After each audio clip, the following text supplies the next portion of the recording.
পাগলামিটা আমার খুব পছন্দ। আর এই জন্য পছন্দ, আমাদের স্বাভাবিক দৃষ্টিতে সুস্থতা বলতে আমরা বুঝি এই মুহূর্তে, পুঁজিবাদী সমাজ ব্যবস্থায় সুস্থতা বলতে বুঝি এসএসসি তে ভালো রেজাল্ট করা, এইচএসসি তে ভালো রেজাল্ট করে পাশ করা, অনার্স পাশ করা, মাস্টার্স পাশ করা, তারপর বিসিএস পাশ করা, বিসিএস এর একটা ভালো চাকরি হওয়া, বিসিএস মিস হলে ভালো একজন ব্যাংকের কর্মকর্তা, তারপরে বেশ কিছু টাকা হবে, একটা বাড়ি হবে, একটা গাড়ি হবে, রিটায়ার করব, দুটো একটা বাচ্চা কাচ্চা থাকবে, তারপরে মরে যাব, ইন্না লিল্লাহি ওয়া ইন্না ইলাইহি রাজিউন। এটা হচ্ছে আমাদের আপাত দৃষ্টিতে সুস্থতা, এবং সুস্থতা একমাত্র টাকার মধ্যে আটকে গেছে এই মুহূর্তে,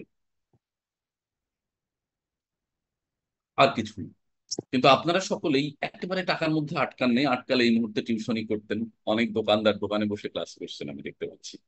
এই মুহূর্তে আপনাদের অনেক সুযোগ ছিল অনেক ভাবে দুইটা পয়সা কামানো, সেটি করেননি, এখানে এসেছেন। যাদের সেটি না হতো, সপ্তাহের একটা দিন একটু ছুটিতে থাকবেন ঘরে, এই মুহূর্তে বসে একটা ভালো সিনেমা দেখতে পারতেন, স্ত্রীর সাথে সময় দিতে পারতেন, মা বাবার সাথে সময় দিতে পারতেন, হ্যাঁ, বন্ধুদের সাথে আড্ডায় যেতে পারতেন। একান্তই কোনো কাজ না থাকলে হিরো আলমের ভিডিও দেখেও কিন্তু আপনি সময় কাটাতে পারতেন। আপনার হাতে অযাচিত সুযোগ ছিল সময়টা নানাবিধ ব্যবহার করবার, কিন্তু সেটা না করে আপনি একটা পাগলামির চূড়ান্ত ব্যবহার করে এইখানে এসেছেন। এই জন্য পাগলটাকে স্যার, পৃথিবী এবং সভ্যতা যারা নির্মাণ করেছে, তারা কেউ আমরা যে অর্থে সুস্থ বলছি এই অর্থে তারা কেউ সুস্থ ছিল না। এই জন্যই পাগল আমার কাছে উত্তম। এবং এই পাগলামির, আচ্ছা, সবাই কমেন্টস করতেছে এই কারণে আপনার কথা শোনা যাচ্ছে না। মাসুদ আহমেদ, আপনার উদ্দেশ্যে বলছি, যারা কমেন্টস করছে তাদের চেয়ে আপনার মতো যারা জ্ঞান দিচ্ছে তারা সব সময় বেশি বিরক্ত করে। আপনারা সকলেই, যারা আপনি সহ, আর শুধু আপনি না, আপনার মতো আরো অনেক লোক জ্ঞান দিচ্ছে, একজন হয়তো একটা ভুল করছে, কিন্তু ভুলের বিপরীতে যখন 25 জন জ্ঞান দেয়, ওই লোকটা এমনি আরো একেবারে ছন্ন ছাড়া হয়ে যায়। এই জ্ঞান দেয়াটা বন্ধ করেন। এই চ্যাট বক্সটাও প্রয়োজন, হ্যাঁ, অনেকেই নতুন যুক্ত হচ্ছে, চ্যাট বক্সে একটা মেসেজ দিলে সে সুসংহত হয়ে ক্লাসে বসার সুযোগ পাচ্ছে। আপনারা যারা ইতিমধ্যে আমাদের ক্লাসে যুক্ত হয়েছেন তারা সুসংহত বসে যান, চ্যাট বক্সে একটি আলাপ, হাই হ্যালো কিচ্ছু করার দরকার নেই, মনোযোগ দেন, ক্লাসটা অনেক বেশি ফলপ্রসূ হবে। কেউ কাউকে সমাধানও করার দরকার নেই, সমাধান করানোর জন্য আমাদের অ্যাডমিন প্যানেল 2-3 জন ব্যস্ত আছে, তারা দেখবে। এটা আপনাদের কাজ, আপনারা ক্লাসে নেন। আচ্ছা, এখন তাহলে আমি বলতে চাচ্ছি যে এই পৃথিবী বা সভ্যতা যারা নির্মাণ করেছে তারা কেউ সুস্থ ছিল না। তাদের সেই সময়ে তাদের সভ্যতা তাদেরকে কখনো সুস্থ বলে নাই। সক্রেটিসকে তার সময় কি সুস্থ বলেছে? প্লেটো, আইনস্টাইন, আমাদের কাজী নজরুল ইসলাম, তারপর হাসন রাজা, এদেরকে কেউ সুস্থ বলে না, কখন না। কাজী নজরুল ইসলামকে তার সমাজ সভ্যতা যেমন বিচ্যুত করেছে, তার ধর্ম তাকে বিচ্যুত করেছে, হ্যাঁ, এবং তার একবার তার লেখ, মানে কয়েকবার পুলিশ হানা দিয়ে তার অসংখ্য লেখা ধ্বংস করে ফেলে, এবং তার সমাজের ওই সময়ের মানুষ সকলেই বলতো এটি কোনোভাবেই সুস্থ মানুষ না। শুধু তাই না, মুসলমানরা বলতো এই কাজী নজরুল মানে ফতুয়াবাজ, মানে যারা ফতুয়া দেয়, এরকম কিছু লোক সেই সময় তাকে কাফের ঘোষণা করেছে। কিন্তু এই মুহূর্তে কাজী নজরুল মহামানব, এবং সেই যারা ফতুয়া দিত, তারা এখন আবার স্টেজে হাজার হাজার জনতার সামনে দাঁড়িয়ে বলছে কাজী নজরুল আল্লাহর ওলি ছিলেন। এখন বলছে, ওই সময় কিন্তু পুরা দস্তুর পাগলই বলেছে।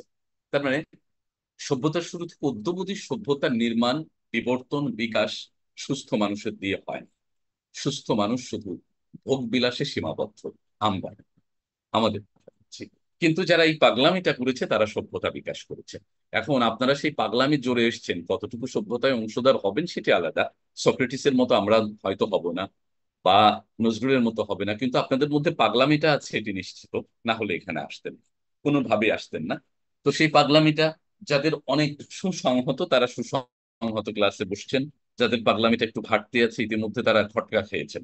দরকার কি এই পাগলামি করার? আমি ভালো ব্যাংকে চাকরি করি, আমি বিসিএস ক্যাডার, আরামে আছি, তোমার মতো আগল পাগলের কারখানা আমার দরকার নেই, ওয়ালাইকুম আসসালাম। নিশ্চয়ই তারা অনেকে এটা ভাবছেন এবং বের হয়ে যাচ্ছেন, অসুবিধা নেই, কোনো সমস্যা নেই।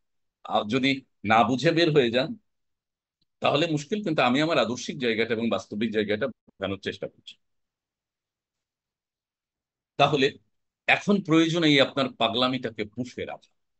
এই পাগলামিটা হচ্ছে আপনার ভেতরে একজন আবৃত্তি শিল্পী হওয়ার সুপ্ত বাসনা লুকিয়েছিল 20 বছর ধরে, আপনি সুযোগ পান। এইটার সাথে আমাদের এই সার্কুলারটার মেল বন্ধন হয়ে গেছে, পাগল এক জায়গায় হয়ে গেছে। আপনি স্বপ্ন দেখেছিলেন সংবাদ উপস্থাপক হবার, আবৃত্তি শিল্পী হবার, বক্তা হবার, কিন্তু এগুলো ব্যাটে বলে মেলে নেয়। হ্যাঁ, সারা জীবন ধরে মেলে নেয়। আমরা পুরো জীবন ধরে যে লেখাপড়া করেছি সেটা আমাদের অধিকাংশ ক্ষেত্রেই জুলুম ছিল। আপনি সায়েন্সে পড়তে চান নাই, বাবা আপনাকে জোর করে পড়িয়েছেন, এবং এই যন্ত্রণা বয়ে বেড়াচ্ছেন আজও, হয়তো, তাই না? আপনি যে বিশ্ববিদ্যালয়ে পড়তে চাননি, বাবা মা ওই বিশ্ববিদ্যালয়ে পড়িয়েছে আপনাকে, এই যন্ত্রণা আপনার মাথার মধ্যে এখনো কাজ করে। কিন্তু আজকের ক্লাসে আপনারা এইরকম কোনো চাপে পড়ে আসেন না, তাই নয়? আজকের ক্লাসে প্রত্যেকটি মানুষ ভালোবেসে এসেছেন, আপনার পাগলটার অত্যাচারে এসেছেন, আপনার স্বপ্নের অত্যাচারে এসেছেন, যে স্বপ্ন, যে পাগলামি আমার জীবনে লুকিয়েছিল সেটার অত্যাচারে এসেছেন। তো সেই পাগলটাকে যত্নে করে রাখা প্রয়োজন, খুব প্রয়োজন।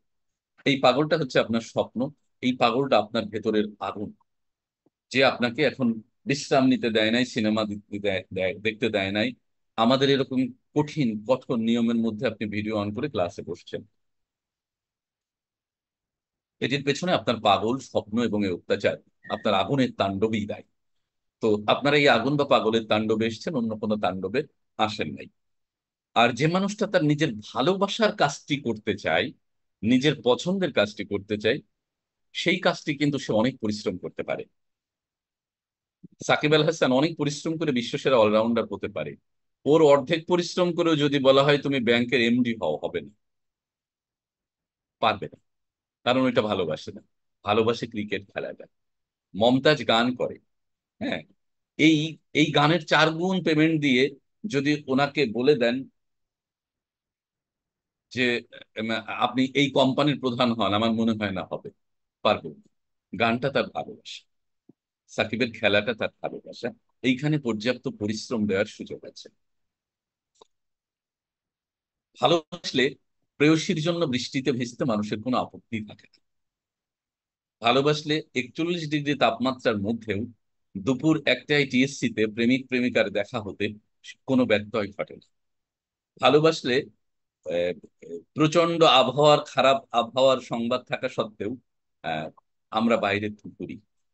ভালোবাসলে প্রেমিক প্রেমিকা যদি দুজন নিবিড় করে ভালোবাসে, তাহলে যদি বিকেল 3টায় দেখা করতে চাই, সেটি কখনোই 3:30 হয় না।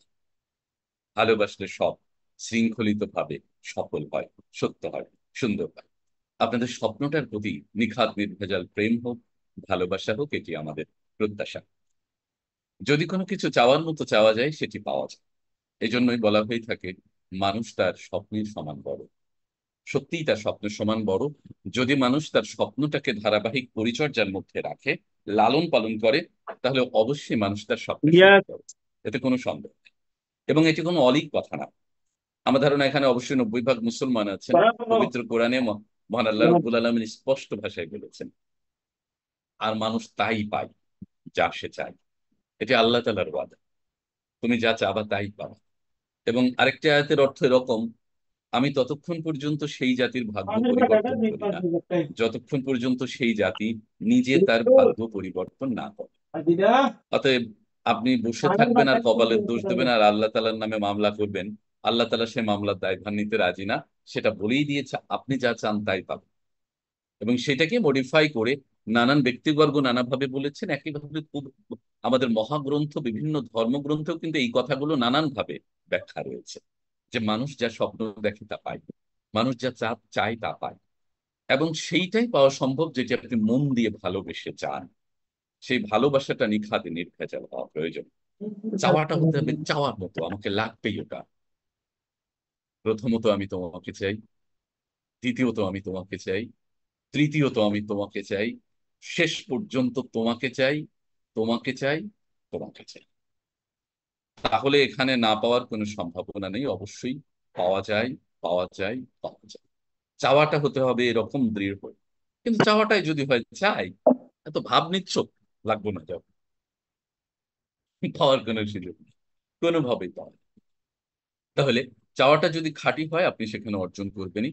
তো আপনারা যে স্বপ্ন নিয়ে এখানে এসেছেন, সেই স্বপ্নটা নিখাদ হোক, যে ওটা আমার চাই, ওটা আমার লাগবেই, ওটা না হলে আমার চলবে না। তোমায় না দেখিলে পরাণ আমার বাঁচে না রে।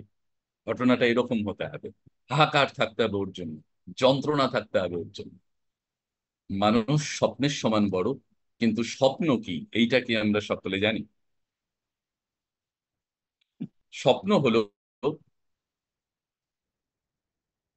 মানুষ যেটা ঘুমিয়ে দেখে সেটি কখনো স্বপ্ন নয়, সেটি দুঃস্বপ্ন। দুঃস্বপ্ন কেমন? আপনি সারাদিন ভেবেছেন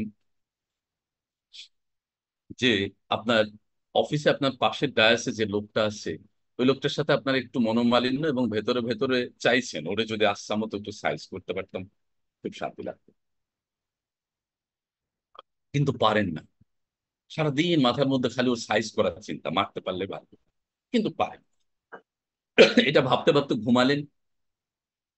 ঘুমানোর পরে আপনি দেখলেন যে ওই লোকটা আচ্ছা মতো আপনাকে দাবড়াচ্ছে দাবড়াচ্ছে দাবড়াচ্ছে। আপনি দৌড়াচ্ছেন দৌড়াচ্ছেন দৌড়াচ্ছেন, দৌড়াতে দৌড়াতে এক জায়গায় গিয়ে আর দৌড়াতে পারেন না, থেমে গেছেন। থেমে যাওয়ার পরে আপনার কোমরে একটা ছুরি ছিল, তার কোমরে একটা বন্দুক ছিল, ইয়া ছিল, পিস্তল ছিল। এইবার দুইজন মুখোমুখি, স্বপ্নে সব ঘটছে। আপনি ছুরি বের করার আগে সে পিস্তল বের করে আপনার গুলি করে দিল বুকের মধ্যে। এই ধাম করে বিছানা থেকে উঠে বুকের মধ্যে গুলি, কই গুলি খুঁজতেছেন, গুলি খুঁজতে শুরু করলো। তারপরে পানি টানি খেয়ে আবার ঘুমাবো। এটা কি স্বপ্ন? দুঃস্বপ্ন।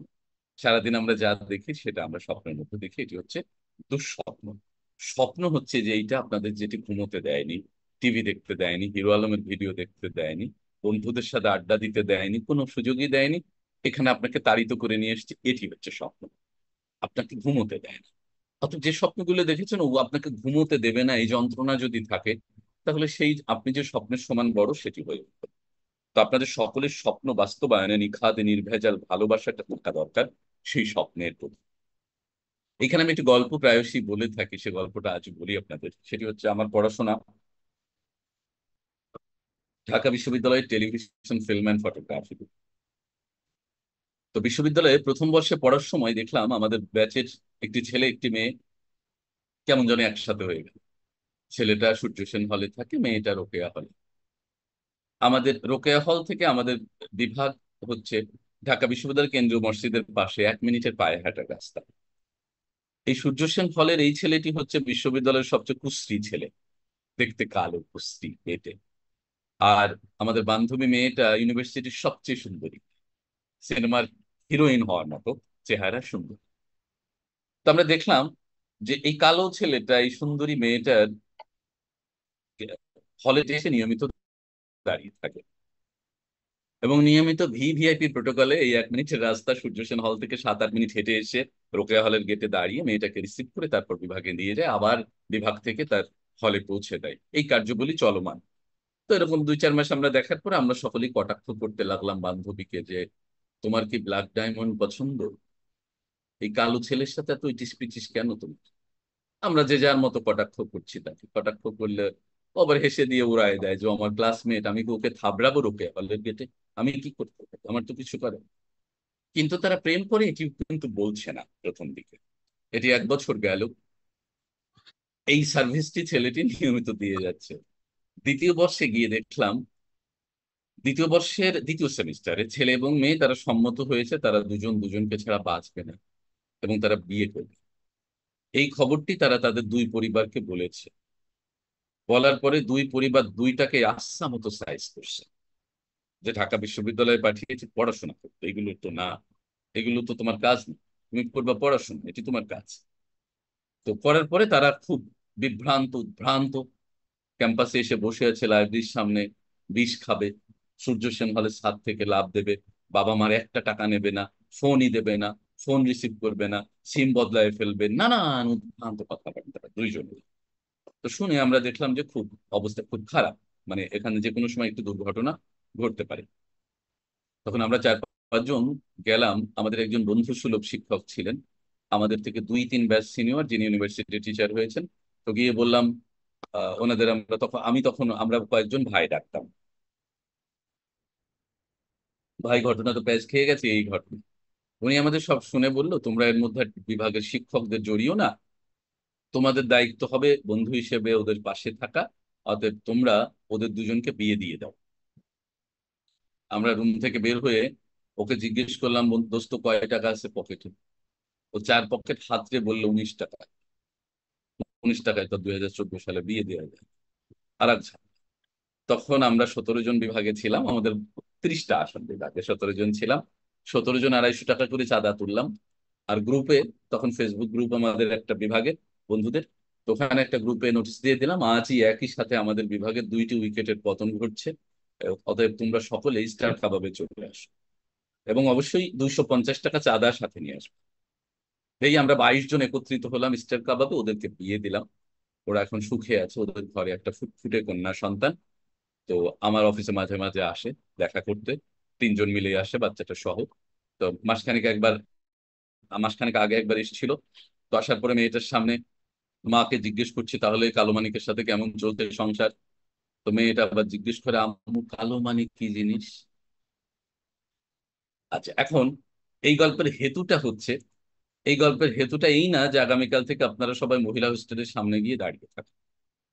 গল্পটা তা, গল্পটা হচ্ছে ইউনিভার্সিটির সবচেয়ে কুশ্রী ছেলেটাও মেয়েটাকে চেয়েছিল, প্রথমত আমি তোমাকে চাই, দ্বিতীয়ত আমি তোমাকে চাই, তৃতীয়ত আমি তোমাকে চাই, শেষ পর্যন্ত তোমাকে চাই, তোমাকে চাই, তোমাকে চাই। এভাবে চাইলে না পাওয়ার কোনো কারণ নেই। তো আপনারা যে স্বপ্নটা, যে প্রেমটা নিয়ে এই ক্লাসটাতে এসেছেন, সেই স্বপ্ন, প্রেম, ভালোবাসার প্রতি যেন নিখাত চাওয়াটা হয়, নিখাত পাওয়াটা হয়, তাহলে আপনি এখানে পাবেন, এতে কোনো কোনো সংশয়ের কিছু নেই।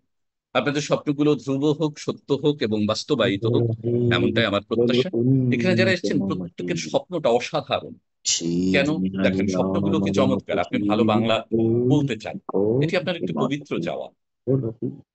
আপনি ভালো আবৃত্তি করতে চান, কি সুন্দর চান। উপমহাদেশের আপনি একজন সংবাদ উপস্থাপক মক্কাকান্তারি হতে চান, কি চন্দ্র চমৎকার নান্দনিক চাওয়া। গ্রহতারাছে অনুষ্ঠান উপস্থাপক হতে চান, রেডিও জকি হতে চান, পুলক বিতার্কিক হতে পুলক চান। পুলক আপনার কোনো কিছুই নেই, আপনি একটু ঘরে ভালো পরিবাহজন করে কথা বলবেন, আমরুষ আপনার ছেলে মেয়ে ভালো কথা বলবে। উঠিয়াছি প্রত্যেকটা আজকে স্বপ্নগুলো কি সব অসাধারণ! এর মধ্যে কিন্তু একটি কথাও বিশ্ববিদ্যালয় নেই আমি যে কোনো মূল্যে কোটিপতি হতে চাই, যে কোনো মূল্যে আমি ঢাকায় 6 কাঠা জমির মালিক হতে চাই, যে কোনো মূল্যে আমি একটি ফ্ল্যাট চাই, যে কোনো মূল্যে আমি একটি গাড়ি চাই, যে কোনো মূল্যে আমি 1.5 লাখ টাকার একটা আপেল ফোন চাই। কোনোটাই নেই। দেখেন, আপনাদের স্বপ্নগুলো কি অসম্ভব সুন্দর!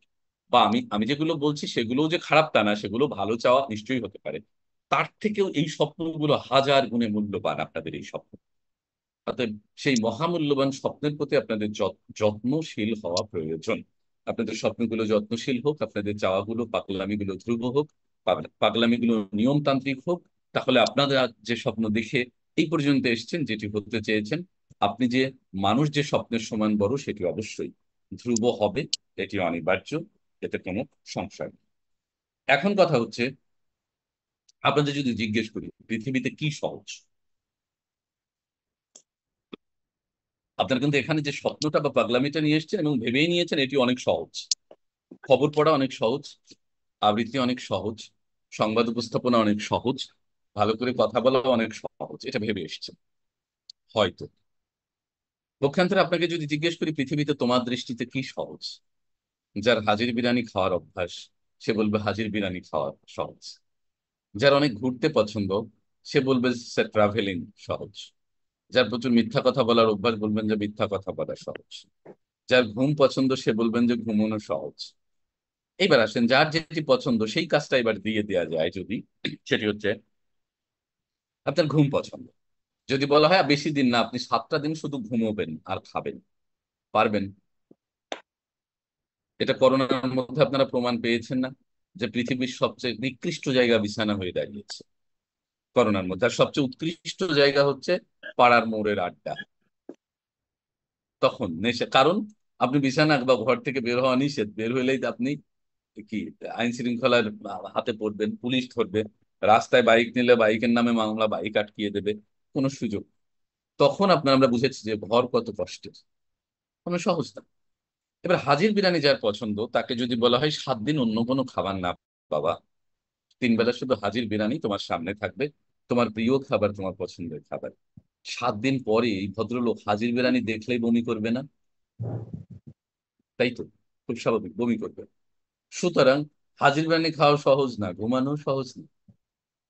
আপনি যে কাজটি করতে যাবেন, যখন এক নাগারে ধারাবাহিক ভাবে করবেন, দেখবেন যে মনে হবে কঠিন। কোনো কিছুই সহজ না। লেখাপড়া আমরা যারা করেছি তারা এসএসসির সময় ভেবেছিলাম যে ইন্টারমিডিয়েট সহজ, ইন্টারমিডিয়েট এসে দেখে আরো কঠিন। ইন্টার যখন শেষ করি তখন সবাই বলেছে বিশ্ববিদ্যালয়ে গেলে তো কোনো কাজ নেই, পড়াশোনা, ঘুরবা ফিরবা, হ্যাঁ ঘুমাবা, খুব আরাম। বিশ্ববিদ্যালয়ে এসে ভর্তি হতে না হতে ইনকোর্স শুরু হয়ে যায়, অ্যাসাইনমেন্ট শুরু হয়ে যায়, প্রেজেন্টেশন শুরু। একটা সেমিস্টার শেষ না করতে করতে কানের কাছে আর একটা সেমিস্টার হাজির। তখন মনে হয়েছে না এইসব গল্প, মাস্টার্স আরো কঠিন। লেখাপড়া শেষ করে ভেবেছেন জীবনে জঞ্জাল গেল, একটা ভালো চাকরি হইলে হয়, চাকরি করার পরে দেখছেন না জীবন আরো কঠিন। যত এগিয়েছি জীবন আরো কঠিন হয়ে দাঁড়িয়েছে, কিন্তু আমরা ভেবেছিলাম ওটি সহজ, আসলে সহজ না। কিছুই সহজ না গো। আনন্দ সহজ নহে, বেদনা সহজ নয়, বিরহ সহজ নহে, মিলন সহজ নহে। কি তবে সহজ? কিছুই সহজ নহে যদি, নদী কি সহজ, নারী কি সহজ, নাকি সহজ কঠিন? সহজ কঠিন ভেবে কঠিনের ভালোবাসিলাম, প্রহরে প্রহরে জাগি, দেখি নিত্য কঠিনের মুখ জলে চারিপাশে। কেহ দূরে যায়, কেহ কাছে আসে, কেহ করে ঘৃণা, কেহ ভালোবাসে। ভালোবাসা কি সহজ, নাকি ঘৃণা? জীবন সহজ নহে, মরণ সহজ কিনা আমরা জানি না। হয়তো সহজ কাছে আসা, তাই কাছে আসি, হয়তো সহজ ভালোবাসা, তাই ভালোবাসি।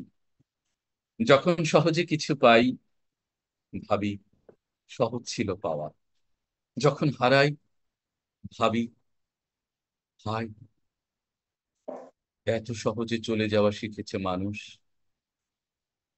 তারপরে দূরে বসে সহজের সাথে কঠিনের যখন মিশাই, দেখি জীবন বিষায় নীল নৈসর্গের বিষে। বিষ কি সহজ, নাকি সহজ অমৃত? সহজ আনন্দ ছিল কিসে মনেও পড়ে না। জীবনের দেনা শুধু বাড়ে চক্রবৃদ্ধি হারে, শুধিতে পারি না ঋণ। বুঝি সহজে ছিল না রাত্রি, ছিল না সহজ কোনো দিন, ছিল না সহজ কোনো দিন। তাই না? ঘটনাটা এরকম না, সহজ আর কঠিন? একবার ভেবেছিলাম ভালোবাসা সহজ, পরে দিয়ে না এটা ভয়ঙ্কর কঠিন। একবার ভেবেছিলাম জীবন সহজ, এদিকে ভয়ঙ্কর কঠিন। একবার ভেবেছিলাম ঘৃণা সহজ, না সব কঠিন। দেখেন যেটাতে আগান। আমি কিন্তু আমার জীবন দশায় কাউকে 3 মাসের বেশি প্রেম করতেও দেখিনি। আপনারা দেখেছেন কিনা, করেছেন কিনা জানি না, আমি দেখি। অনেকে মাথা নাড়াচ্ছেন, অনেকে বলছেন হ্যাঁ, মানে কি 3 মাসের বেশি প্রেম করতে দেখেছেন আপনারা? একেবারে মিথ্যে কথা। অনেকে ভাবছেন তাহলে আমি যে 7 বছর প্রেম করে 13 বছর সংসার করে ফেললাম, এখন ঘরে 2টা বাচ্চা আছে, এখন এই যে আমার মেয়ে ক্লাস 8-এ পড়ে, মেয়ে আর আমি একসাথে ক্লাসে হ্যাঁ, আসলাম, প্রেম, বিয়ে, হ্যাঁ। একটা মেয়ে আমার পাশে, এগুলো কি সব মিথ্যা? না, ভাবছেন? আপনি আমি তারপরে না দেখতে চাচা পাচ্ছি কামো, মেয়ে, বাবা মেয়ে মা মেয়েও আমাদের চাচা প্রেম কামো করছে, যাও কেউ নেই, ক্লাস করছেন। কথা হচ্ছে প্রেমটা বাজাইও। আপনি 3 মাসের বেশি করেননি। প্রেম এত তাণ্ডব, এত বিক্ষিপ্ত, এত প্রচন্ড, এত ক্ষিপ্র, এত আগুন, এটি কোনো মানুষ 3 মাস বা 90 দিনের বেশি সহ্য করতে পারেন। ঈশ্বর হয়তো পারেন, মানুষ পারে না। মূলত আপনি প্রেম 3 মাসই করেছিলেন, মনে করে দেখেন ওই 3 মাসের প্রেম আপনার টাইম ঠিক থাকতো, যখন দেখা করতে চাইতেন দেখা হতো, যে টাইমটা দিতেন ঠিক থাকতো। 3 মাস 91 দিন থেকে এই টাইমটা 6টারটা 6টা 15 হয়। প্রেমটা দুর্বল হতে থাকে, কমতে থাকে। মানে প্রেমটা আস্তে আস্তে প্রমোশন, ডিমোশন হয়ে নিচেই নেমে আসে, একেবারে নিচেই, নিচেই নেমে এসে একটা সময় এইটা বন্ধুত্বে বা দায়িত্বশীলতায় আটকে যায়। এটা বন্ধুত্ব এবং দায়িত্বশীলতায় আটকে যায়, তখন মানুষ এটাতে আটকে গিয়ে টিকে রাখে। অর্থাৎ প্রেমটা করেছিলেন 3 মাস, তারপরে যেটা হয়েছে সেটি ডিমোশন হয়ে বন্ধুত্ব, দায়িত্বশীলতা। এই যে দায়িত্বশীলতার মধ্যে আপনি 7 বছর প্রেম করেছেন, সেই 7 বছরের পেছনে গিয়ে একটু মনে করে দেখেন, 7 বছরে মোট 212 বার ব্রেকআপ করেছেন আপনারা। এর মধ্যে 3 মাস অনেক সময় কথাও বলেন নাই, একেবারে চিরতরে না। এই যে ভাঙা গড়ার মধ্যে আপনার দায়িত্বশীলতা ছিল। হ্যাঁ, সেই দায়িত্বশীলতার মধ্য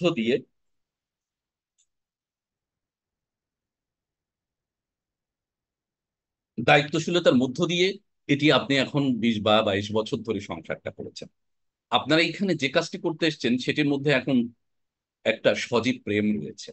এটি শুধু প্রেম না, এটা দায়িত্বশীলতায় নিয়ে নিতে হবে, তাহলে সেটি সফল হবে। এবং অবশ্যই সেটি সহজ হয়ে দাঁড়াবে, প্রচন্ড সহজ হয়ে দাঁড়াবে, যদি আপনি প্রচন্ড রকম কঠিনের মুখোমুখি হওয়ার সক্ষমতা রাখেন। তাহলে না হওয়ার কোনো কারণই নেই। এই জন্যই সেনাবাহিনীর মধ্যে বা ডিফেন্সে একটি ভাষা আছে, প্রশিক্ষণ যত কঠিন যুদ্ধ তত সহজ। অর্থাৎ প্রশিক্ষণ যদি ঠিক হয়, যুদ্ধ সহজ হয়ে দাঁড়ায়। আপনি স্বপ্নের সাথে বোঝাপড়াটা যদি কঠিন হয়, তাহলে কিন্তু বাস্তবিক জায়গায় এটি অনেক সহজ হয়ে দাঁড়ায় অনিবার্যভাবে। আপনার এই ভালোবাসাটা ধরে নেন যে এই একটা বইয়ের সাথে আপনার ভালোবাসা, কথার কথা। এই বইটার সাথে যদি নিখাত ভালোবাসা হয়, এই বইয়ের একটি পাতাও কি গোপন থাকার সুযোগ আছে আপনার কাছে? বলেন, সুযোগ আছে কিনা? অনেকে খালি প্রেমের উদাহরণ দিচ্ছি, এখানে মন্তব্যের ঝড় বয়ে যাচ্ছে। হ্যাঁ, দেখতে পাচ্ছি। এবং যারা মন্তব্য করছেন তারা ক্লাসে মনোযোগী না এবং পরে এসছেন। বিরক্ত হলে যেতে পারেন, এখানে আপনার জন্য কোনো বাইন্ডিংস নাই। হ্যাঁ, আমি যা বলছি এটি অত্যন্ত গুরুত্বপূর্ণ। এইটুকু বিশ্বাস না করলে বাচিক শিল্পী হওয়া যায় না। আবৃত্তি শিল্পী, সংবাদ উপস্থাপক, অনুষ্ঠান উপস্থাপক কোনো কিছু হওয়া যায় না। আমি বিশ্বাস করি জন্যই আপনাদের এই গল্পগুলো বলা। সেটি হচ্ছে, এই বইটার সাথে যদি আপনার নিখাদ নির্ভেজাল প্রেম হয়, তাহলে কিন্তু এই বইয়ের একটি লাইনেও কোনো গোপন তত্ত্ব থাকবে না, ও বলতে বাধ্য। আপনার এই প্রেমটি যদি সংবাদ উপস্থাপনার সাথে হয়, সংবাদ উপস্থাপক যদি কোনো সক্ষমতা আছে একটা শব্দ গোপন রাখার। এই প্রেমটি যদি আবৃত্তি শিল্পীর সাথে হয়, আবৃত্তি শিল্পের ক্ষমতা আছে একটা তত্ত্ব গোপন রাখার। অর্থাৎ আপনি যে স্বপ্নগুলো নিয়ে এসেছেন, সেই স্বপ্নের সাথে যদি প্রেম হয়, তার তো কোনো ক্ষমতা নেই ও কোনো কিছু গোপন রাখার। প্রথম 6 মাস যখন পরীক্ষামূলক সম্প্রচারে ছেলে বা মেয়ে প্রেম করে, তখন ছেলে বা মেয়ে অনেক কথা গোপন রাখে। 6 মাস পরে যখন দুজন দুজনের উপর নির্ভর করে, তখন মেয়েটা বলে, আমি তোমাকে 6 মাস ধরে একটি মিথ্যে কথা বলেছি। কি? এতদিন বলেছি যে আমার বাবা আমেরিকা থাকে, এটা আমি মিথ্যে কথা বলেছি। আমার বাবা এবং মা দুজন আসলে সেপারেট, ডিভোর্স। কোন দিন বলে? যেই দিন বিশ্বাস করে। অতএব আপনি যে স্বপ্নটা নিয়ে এসেছেন, ওই স্বপ্ন যদি আপনাকে বিশ্বাস করে, তাহলে এই বিশ্বাস আপনাকে ওই স্বপ্ন পুরোপুরি বাস্তবায়ন করতে সহযোগিতা করবে। আপনারা যে সহজ স্বপ্ন নিয়ে এখানে এসেছেন, সেটি সুন্দর সহজ হয়ে উঠবেই, যদি আপনি কঠিনের মোকাবেলা করতে সক্ষম হন। আপনাদের সকলের একেবারে সূক্ষ্ম, সজীব, সতেজ এই স্বপ্ন সুন্দর হোক, বাস্তবায়িত হোক, এমনটাই প্রত্যাশা আমার। আচ্ছা, এখন আমরা একেবারে মূল বিষয়ে ঢুকবো। কিন্তু এতক্ষণ যা বললাম এইটুক বিশ্বাস না করলে, এই যে মূল বিষয়ে ঢুকবো, এগুলো তো খুব একটা কাজে আসবে বলে আমি বিশ্বাস করি না। এই জন্য এত কথা বলা, একেবারে এত। গাছের গোড়া ঠিক না থাকলে উপরে